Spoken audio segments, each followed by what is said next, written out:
Então vamos à parte doutrinária.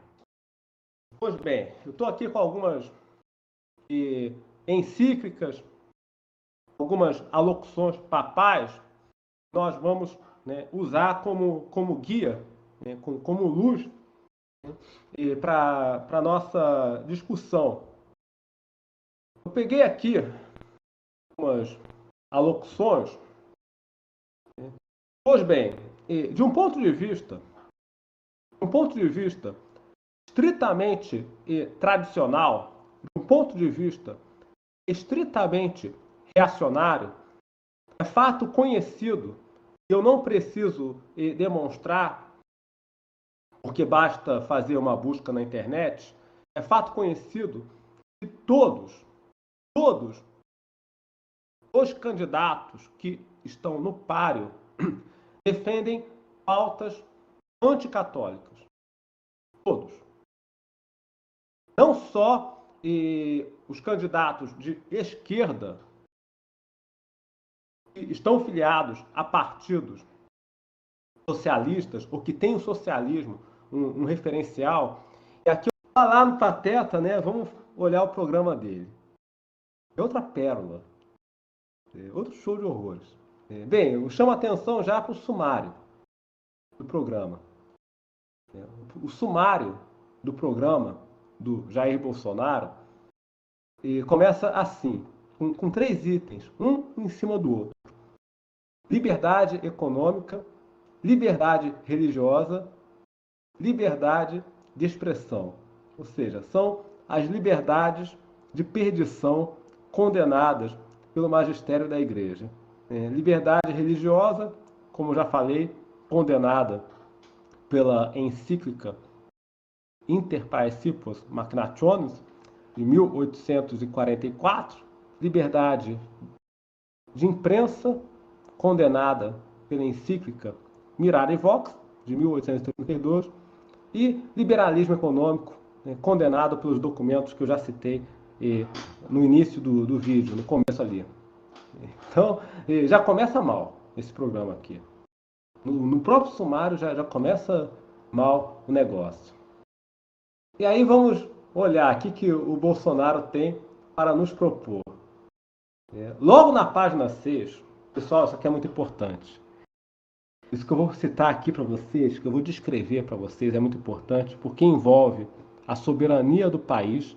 Essa agenda está seguindo adiante e ninguém está falando nada, ninguém está se dando ao trabalho de verificar o que está em jogo, que é o ingresso do Brasil na OCDE, na Organização de Cooperação e Desenvolvimento Econômico.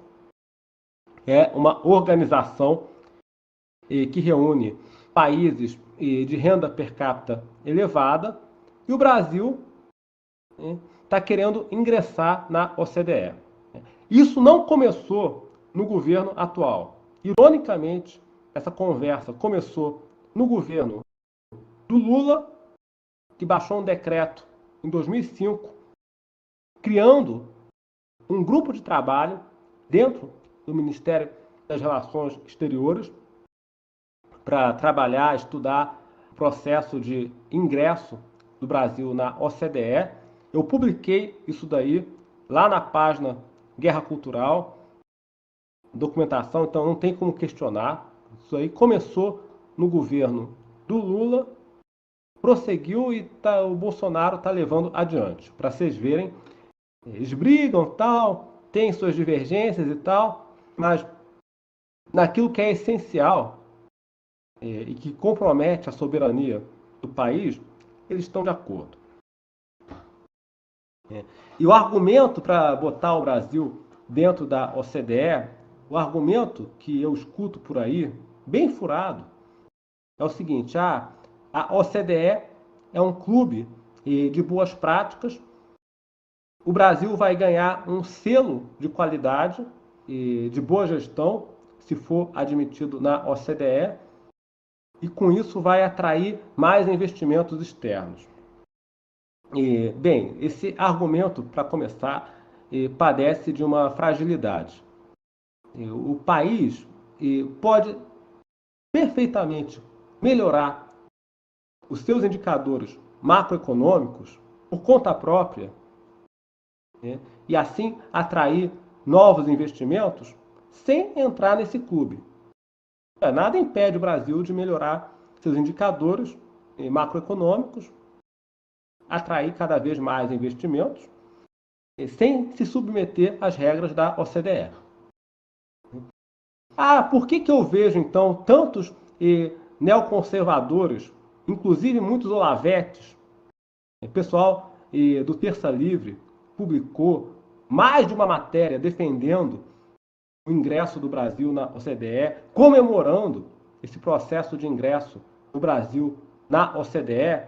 Às vezes eu penso que eles fizeram isso por ignorância, mas às vezes eu penso que esses neocons, esses vendilhões da pátria aí fazem isso de propósito, porque sabem que o ingresso do Brasil na OCDE vai forçar uma ampliação do grau de abertura da economia brasileira e torná-lo irreversível, ou seja, vai escancarar o país e tornará muito difícil para um próximo governo reverter o processo, por causa dos acordos aos quais o nosso país estará amarrado. Então, já que o governo Bolsonaro fala na página 6, aqui na página 6 do seu programa, e também acrescenta mais adiante, reitera, né, essa intenção de botar o Brasil dentro da OCDE, já que ele fala disso, eu vou fazer meus comentários em cima de um documento oficial da OCDE, publicado no site da organização, chancelado pelo governo do Brasil. Vocês vão ver quais são as imposições que o Brasil está aceitando, quais são as condições às quais o nosso país está se submetendo ao ingressar nesse bloco. Vamos pegar o documento. Eu vou disponibilizar isso. Ninguém dizer que eu estou mentindo. O documento está em inglês, está na língua inglesa. Vou ler aqui. O documento se chama Roteiro para o Processo de Adesão do Brasil à OCDE. Documento datado do dia 10 de junho de 2022. Muito recente. Aí foi escrito, esse documento aqui foi escrito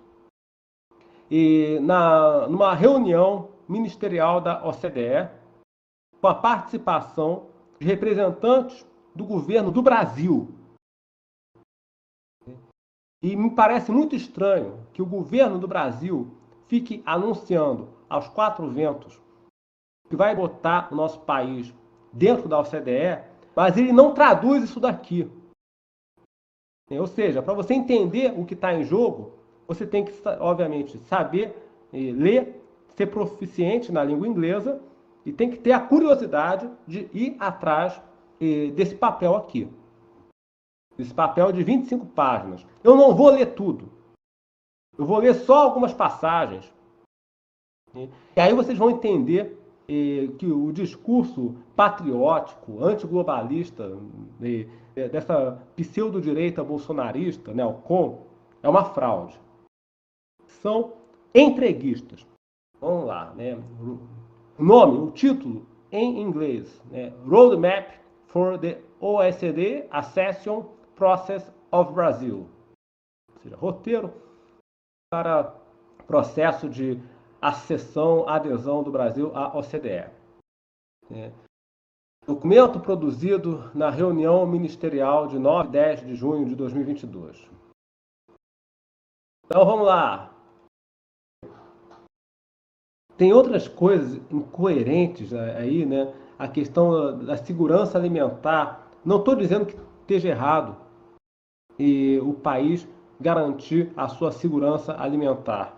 Mas então o presidente tem que explicar por que ele ainda mantém o Paulo Guedes no Ministério da Economia. Paulo Guedes, para quem não sabe, tentou tocar adiante um projeto de lei que elimina as poucas restrições legais que ainda evitam, né, a venda de terras para estrangeiros no Brasil. Tem uma lei de 1971 que limita a quantidade de terra, a extensão de terra em cada município que pode pertencer a estrangeiros, sejam pessoas físicas ou jurídicas. Paulo Guedes mandou um ofício para a Câmara dos Deputados, tem cópia desse ofício, eu publiquei, pedindo a rápida aprovação de um projeto de lei que eliminaria essas restrições. O projeto de lei foi aprovado na Câmara e no Senado. Aí o Bolsonaro vetou, graças a Deus. Teve um lapso de bom senso e vetou o projeto. Que o próprio ministro da Economia tinha mandado ofício pedindo para aprovar. Então tem que explicar por que ele ainda mantém o seu Paulo Guedes no Ministério da Economia. Se ele vetou corretamente, a meu ver, o projeto de lei que o próprio Paulo Guedes tinha encorajado por meio de um ofício, né, que fosse aprovado no Congresso, bem, tem alguma coisa errada. Aí, olha só, fala do efeito estufa, aqui na página 37, o efeito estufa, aquecimento global. Efeito estufa, inclusive, é um termo que eu quase nunca mais ouço falar na mídia, né? É que Já é algo bem antigo, assim, caiu em caiu desuso, né? muito, né? Agora a moda é falar de aquecimento global. É algo que eu acho que eu ouvia quando eu fazia a primeira série do Fundamental, Eu também escutava. primeiro ano, Eu, bem comum. eu também escutava isso daí. Agora meio que saiu de moda. O pessoal fala mais de aquecimento global. Então, vamos sair do governo